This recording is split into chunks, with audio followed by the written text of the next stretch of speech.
Welcome to Career Tools. Today we finish our conversation on the Midyear Goals review. Here we go.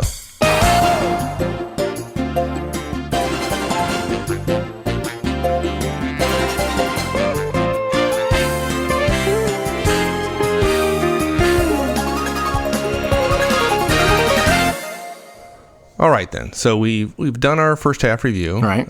We figured out through our analysis what we didn't do, and we probably added to that what the risks are. Right. So we can apprise our boss about that. But look, let's say I've done all that, and I look at my goals and objectives, and let's say I had 10 of them. Right. And I got 9 of them done. I mean, heck, 90%. That's not too bad. In school, that'd be an A, right? That's what everybody wants. This is where the time management people say, yeah, you did a bunch of C priorities in order to make yourself feel good, but you left off that big 900-pound gorilla in the middle of the table, which is about to tear your head off. If you've done 9 of the 10 things we're supposed to do, but the boss told us in January that X, which is the one thing we didn't do, of course, if he tells us or she tells us that X is the big deal this year, and we haven't done it, it doesn't matter whether they're 9 or 99 or 9,999 things that we did right. We will not get an A. All objectives are not created equal. And I want to come back to a point. We're not saying that this cast is not designed to make everybody feel bad that you didn't get everything done. Mike and I never get everything done that we want to get done. All highly professional people that we know of have work left over at the end of the day. They have another project they wanted to get to and they didn't get to it. There's always more to do. You never want to plan for A and then go to A plus 20%, except in margins and revenues, right? You always want to leave. You always want to have more to do, because having more to do makes us more efficient and more effective with the things. It makes us make better choices and move more efficiently within those choices. But since we know we're not going to have everything done, we've got to be clear that there are 2 ways to not get things done. It's not getting everything done, and it's not getting the right things done. The big A, the big X, right?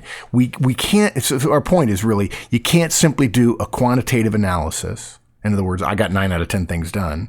We've also got to add that qualitative, and that means adding the importance, as best we understand it, of each of our objectives. And we have a recommendation. We have 2 axioms that we find to be true when it comes to career management and performance goals and annual goals. And they are: number 1, value based on our manager's analysis is equivalent to risk.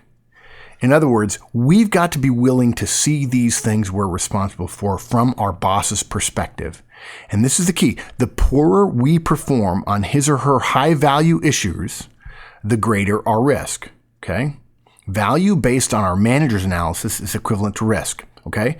Now notice, so risk goes up as performance goes down on the important deliverables, on the high value deliverables that our boss wants. But this is where people make a mistake. Risk does not necessarily go down based on great performance on lower value deliverables. What people want to do is they want to substitute quantity for quality. And so they say, well, I did a lot of these other things, so therefore my risk is fairly low. No. Risk in our boss's mind usually is related to the 1 or 2 or 3 high value things. Remember, she's got 10 people reporting to her. She can't keep a track of 100 things. She's going to keep track of 30 things. What 30? The top 3 of all 10 of her directs. Those 3 for us are those things that are the highest value. Therefore, they're the highest risk if we've done them poorly. We could nail the other 7. And if we've done poorly on these 3, our risk is very high. The second point is that, and I'm really surprised by this. This is a dangerous political move. The axiom is performance deliverables always trump our own developmental goals, even if they're in the same document. Okay. Please don't think we can get away with saying to ourselves, we had a great first half if we met all of our development goals, but we didn't deliver on all of our performance goals. Development goals mean very little to our boss, even in high development cultures that we've found. Or let me put it differently. That's not right. It's not that they don't mean little. It means that risk is always higher, value is always higher for performance goals rather than for development goals. Why? Because a rising tide lifts all boats. If everybody develops themselves but nobody achieves results, there will not be a pot of money to spend to reward people for their development. What good is development in order to get a promotion if in fact there are no promotions available because the company's shrinking because nobody achieved their results they were supposed to as far as performance goals? So those two things, you've got to consider risk, and risk is usually, or the value that you can create is based on the risk your manager sees, and that's based on her analysis or his analysis, not ours. And then performance is always more important than development. Now, okay, so what happens now? Based on what we know now, halfway through the year, what we're going to say is we're going to say, where will I be able to deliver the most value for the rest of the year? Okay, based on the quantitative and qualitative analysis, based on the market, based on resources we think we might have, based on our boss's priorities, changes in our boss's priorities based on meetings we've had and which way the wind is blowing at any given time, new VPs, new CEOs, whatever, new strategies. What is the best use of me as a resource for the rest of the year to achieve these objectives? Usually, it means recommitting to those high value or those most important existing goals for most of us. And look, we're not saying you have to have everything done, so it may be hard for you to hear that because the important stuff, the high value stuff, is supposed to be difficult. It's supposed to take all year. And if you're only 40% of the way and it's already, halfway through August or all the way through August, you've squandered more than half of the year and you're less than half of the way there. And look, we admit it. Some folks don't want to do this work halfway through the year. They'd rather trust to the boss's inattention and the boss's general unwillingness to give candid feedback at the end of the year if they haven't been on top of it throughout the year because they don't have a lot of credibility. It also usually, what this means is if we're going to reassess and rededicate ourselves to the top ones, it means recommending the ending of some of our work on lower priorities that might really, in fact, be OBE, meaning they're overcome by events, being an event of ours. We have to spend time on a top one. And what we don't want to do is get 7 things done and not get the one big one done, when in fact, we might be able to get 2 of those 7 done. But if we can get 2 of those 7 plus the one big one, that's probably a better solution than getting all 7 of the smaller things done. Okay. We may have to recommend the end of some lower priorities, right? But it'd be nice if we'd already achieved them, but we oughtn't plan on selling those, getting rid of those things too hard if we haven't done well on those high value targets as well. Okay.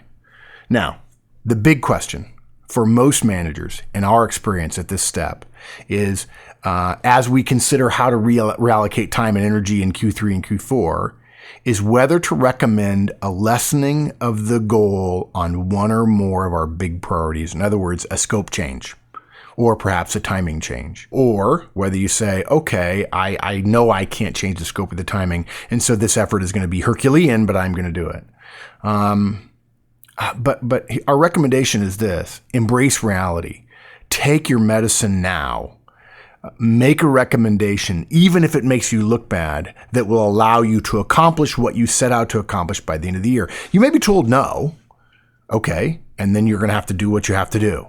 But don't say, oh, we're still going to get there. If we've got directs, caution is wise. If we haven't made much progress, and then we recommit to the whole enchilada in a half a year, a whole year's worth of work in a half a year is nuts.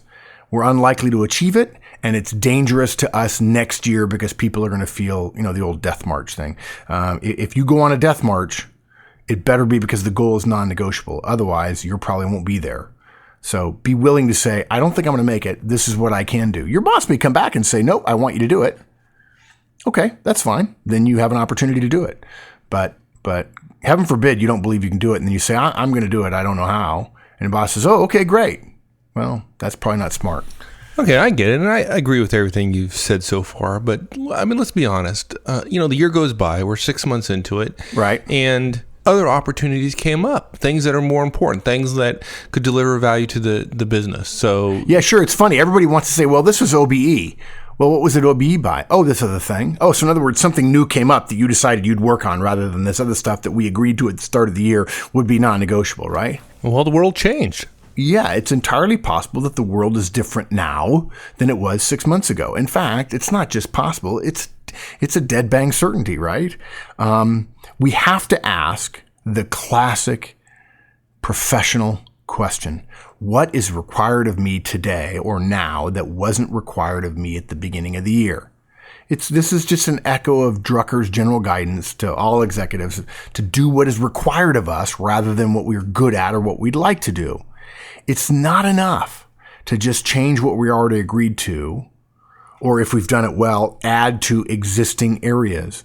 We have to be willing, the same way companies periodically, really effective companies, they don't just have a strategy that makes sense, because the way you know a strategy makes sense is if it gets executed and produces results. That's what everybody says. Wow, great strategy. Look at the great results. Well, strategy and results are two different things. The strategy requires execution, and strategies generally are not detailed. They might be a page or two for a $50 billion company. It's the execution that's detailed. And you're halfway through a year and you're executing and things have changed and execution needs to change. And so our goals need to reflect that our execution, the things we're working on, have changed in order to achieve the goals, the mission of the organization as best as we see fit. Maybe there's a new opportunity out there. We look at newly emergent issues. It's budget reduction this year. Maybe it's a new product that there's something in the market. But look, if you're in the technology world and you at the first part of the year, you said, well, we don't have any cell phones. Most people listening to this have a cell phone, right? If you didn't have a plan in January and you were in the cell phone accessory business, you didn't have a plan for addressing Palm's new product or iPhone 3GS, you better have a plan now. That better be part of the second half of your year, right? But maybe you weren't on the deal team in the beginning and you didn't know what was supposed to be done in January. Maybe it wasn't even on the, there was non-disclosure agreements and nobody in your firm knew that a product was coming out. But that's got to be in your plan for the rest of the year. Maybe it's getting ready to do new hiring that you didn't know you would be able to do because you thought the market was going to be bad throughout the year. And actually the market's maybe a little better than you thought it would be. So look, hopefully this will help. We won't, think of it this way. We won't necessarily have to do all of the stuff we recommend, or even any of the stuff we recommend. Right now, what we're doing is an analysis so we can do some simple planning before communicating our mid-year review to our manager. We've got to do this analysis because we don't want to be caught flat in the meeting when he suggests we do some new stuff that we don't have any sense of whether or not it fits in or not. We do this analysis so we can be smart about recommending how to get the right things done in the second half of the year. The boss may say, I don't care. You're right. Those 3 things need to be done, but it doesn't matter. I know my head's going to be chopped off unless you do X. So stop working on A, B, C, D, E, F, G that are easier and get X done. And if you get X done, fine, go ahead and do Y and Z, which you're recommending. But don't tell me at the end of the year you didn't get X done because you were busy working on Y and Z. These are the things that are important. Now, what do we say to managers? What would Mike and Mark say? What is the Career Tools answer to the manager who says, I don't want to do this? To the career person, the professional says, I don't want to do that because maybe my boss will say, good, do it all. Yeah, okay, it's possible. There are bosses like that, and that's why we have another cast called Manager Tools. We want to get rid of them. But look, aren't we better off if we're the ones suggesting the things to be done? And at least we know now what it is he or she's asking us to do. Or at least we're the ones having ideas at the table. Yes, we are. Simple as that. I'd absolutely agree with that. So now that our analysis is done, we have to communicate it to our manager, right? Yeah, look, the analysis is done. We've got to communicate it to our manager because that's what this document that we started with. Remember, the first thing we do, we schedule a meeting with ourselves. We sit down and we look at our document, our annual review document, right? Our performance goals and our development goals. That document is what amounts to a implicit or tacit or explicit agreement between ourselves and our boss. And now we've got to communicate to our boss about our analysis. Some organizations are going to have a form to do it on. The vast majority won't. And frankly, the vast majority of bosses will be somewhat, if not completely surprised that we use the form, if in fact the form exists. And some of them who don't have a form will be stunned that we did the work. And folks, let me just say now, Mike and I both have at least 1% of a streak in us that's Machiavellian. We know that the surprise the vast majority of your bosses feel when you sit down and say, look, I've done an analysis on the first half. Here's an analysis on the second half. Here's what I think I need to be doing differently. I wanted you to know, can you bless this plan? They will be stunned. They will see us as doing for them what they know is their responsibility if they were truly on top of all their work, and they haven't yet made time for it. Yeah, there's a risk, right, that we're exposing things that maybe they would have forgotten about at the end of the year. But there's also a much bigger reward. And think of it this way. Who would you rather want working for you as your direct? The person who wants to slip by or the person who steps up and says, I've done this analysis. I've got an update for you. Let's sit down and talk about it. We think you'd want the one who That's not a very hard question. Not hard at all, right? So we've got all our analysis done. We've got our notes and all that. And so what we do now is our next step is to simply wander by our boss's office and just poke our head in and say, hey, boss, you got a moment? I just want to shoot the bull with you a little bit. I love it when you just read the show notes right now. It makes sense, right? In fact, there are some people who are going, yeah, let's have a bull session. Let's have a brainstorming session. Or there's a TV commercial out now where some industry is doing poorly, and he says, what should we do? Our competitors are beating us up. And one guy says, we should have a blame-storming session. And he says, let's brainstorm. And he says, I blame Rita. It's just, yeah, let's sit down and shoot the bull and we'll have a little chat. No, we're not going to have a chat. We're going to dot our I's and cross our T's. We're going to show our boss we sat down for an hour, maybe did a little extra work as well, and we got our ducks in a row. There are a lot of cliches there. Ducks in a row. You got all of them there. Yeah, I got them all. So look, 4 steps. The first one we do is we actually prepare a written report, right? Look, this is a mid-year review of another written document. Let's not make it verbal. Let's make it written so they can attach it. And maybe it'll even go in your performance, your HR file at the end of the year. Maybe it's just an email. That's fine. Depending upon you and your boss, that may be what works for you or your boss. It would be fine with me to get one by email if I were a boss. Okay. It could be a sharp looking Word document. It could have project status documents attached to it. It could be a PowerPoint. It could be just project status sheets with a cover sheet on them overviewing everything. And you don't have to have 20 pages. It could be very short. It could be 4 or 5 pages. Please don't make the preparation of a sharp, smooth, slick report the reason you don't do the analysis and preparation. Do the work and then put it together in a report. And the next, in 6 months, when the boss is getting ready to do reviews and she says to everybody, hey, look, Mike did this thing. It was just an email to me, but I really like it. Could you please follow that? When everybody else looks at you with daggers and says, I can't believe you did that, you just chuckle and go, yeah, okay. But I already know how to do it. Mine's going to look better than yours. Yeah, I'm the man. Not that we want a bigger share of the rewards than they do. We don't. We want the organization to dole them out fairly, which of course they will. If we did better than everybody else, we'll get more than our fair share. Exactly. Not that we're high D's. But look, the report we're going to recommend has 3 parts. The first part is a first half review. It's very analytical. It's what our deliverables were, what we achieved.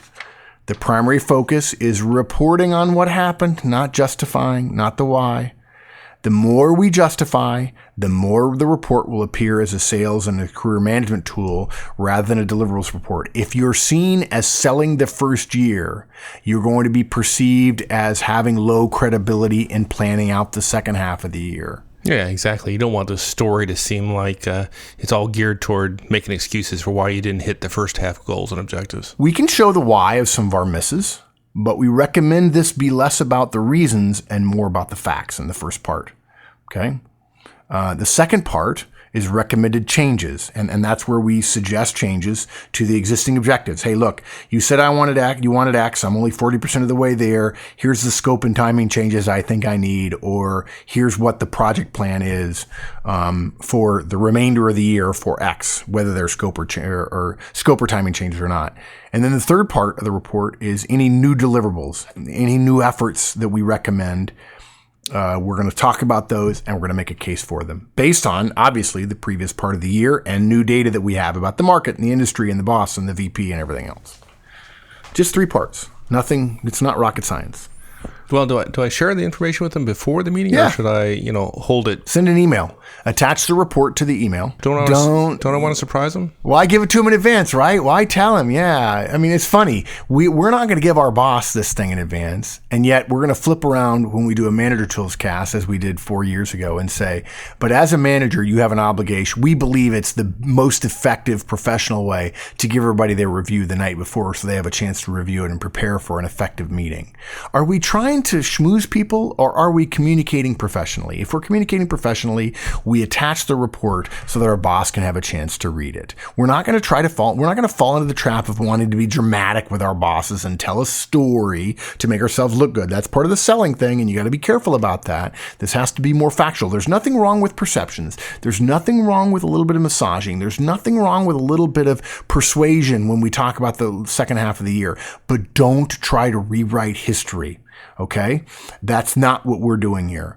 Don't leave out the report with the request for a meeting, thinking that, oh well, he's just going to read it and then say I don't want a meeting, or I want a chance to tell my side of the story. I read these presentation gurus say, oh, you need to make it dramatic. You need to tell a story. I'm sorry. The vast majority of managers that I know, they don't want you to tell them a story. They want the facts. They're okay after learning the facts to hear your persuasive case. They're okay with that. But don't send me a whole bunch of pictures and say, I'm gonna really wow you with what my plans are for the next year. Yeah. And I just always want to say, why don't you let me decide whether or not I'm going to be wowed? Yeah, just let me. And that would be my decision to be wowed. And by the way, I'm not going to be wowed. Right, exactly. Look, think of a mid-year review just like a company reporting their quarterly or mid-year numbers. It always starts with the numbers. The CFO doesn't tell a story about one patient whose life was saved by one new drug that started making money this quarter. They don't. Yeah, sure, there are stories to tell, but the stories always, if there's a choice between the two, the stories always get left out if there are questions about the numbers. Wouldn't we want the report in advance if our direct were asking us for time like this and they had prepared for it? Of course we would. Again, so we're going to behave based on what we believe is most effective, which is to share data up front. Okay, now, step 3, okay, the boss has the report. Hopefully they've read it, but regardless, we, in the meeting itself, which we've asked for and it's on our calendar and we're ready for it, we deliver that report as if the boss hadn't read it. Too many of us assume, I've seen this over and over and over again. Oh, didn't you read my report?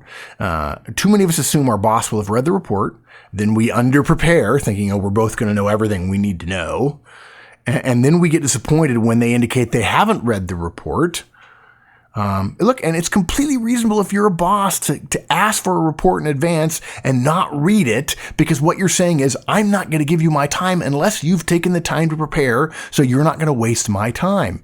So bosses are not obligated to read reports just because you send them. We're obligated to send them to bosses because it shows us that we're being respectful of our boss's time, and our bosses get paid more than us, and so therefore their time is more valuable. So we don't just get to go in whenever we want and talk and give them volumes and volumes of data. We're expected to put the data together and to parse it in such a way that it speaks to people, and particularly to them. Okay, so we get disappointed when they indicate they haven't read it. We're back on our heels. We end up delivering a report we didn't think we had to deliver because we already prepared for it, and then we look stupid and we don't get the things we want in the second half of the year. Don't do that. You say, look, I'd like you to walk through the report. If they want to say, no, I read it, got this, that's fine. But don't assume that. Deliver it as if you think they've never seen it, and then let them choose to go to a high level on things. Look, and maybe she says, no, I want X and only X. Or she says, yeah, and I want Y and Z and A and B and C and whatever, and don't worry about X anymore. We were totally wrong. The market's changed. Holy Toledo, brand new game-changing product. That's fine. What we do is we follow up at the end of the meeting with an accounting of agreed-upon deliverables. What we send to our boss after the meeting becomes our new report card for the remainder of the year. And look, it helps for us to take responsibility for it. We're going to be better at describing our work that we need to do than our boss is 9 times out of 10. And that will help us be clear about what we have to do. That's it. And really, when you look back, when you take a step back from all this, each step we've described in these 5 steps seems simple, but very few people do it. Take the time to look sharp at the middle of the year. Admit where you're behind or where you're ahead. Get credit for where you're ahead. We know that you've done some things well better than you originally planned, and your boss probably doesn't know that either. And then, folks, send us a thank you note at the end of the year, because not only will you much more likely achieve the goals you were supposed to, it's going to be easier to prepare for that review that's waiting for you. And that means less prep at the end and then better results. And that, too, is kind of a no-brainer. Yeah, it's boring, but it works. Yeah, pretty basic stuff. Step 1 is schedule a time on your calendar to review this stuff. If you don't schedule it, it's unlikely to happen. During your scheduled time, assess progress versus your goals. Then consider choices around changes in scope or timing. Consider new opportunities, and then prepare and send update communications to your boss. And that's it. Yep. And then you got to get to work too. Yes, exactly. All right, my friend. We'll see you. Thanks, partner. Take care. All right, everyone. That's it. Thanks for joining us, and we'll see you all again next week. So long.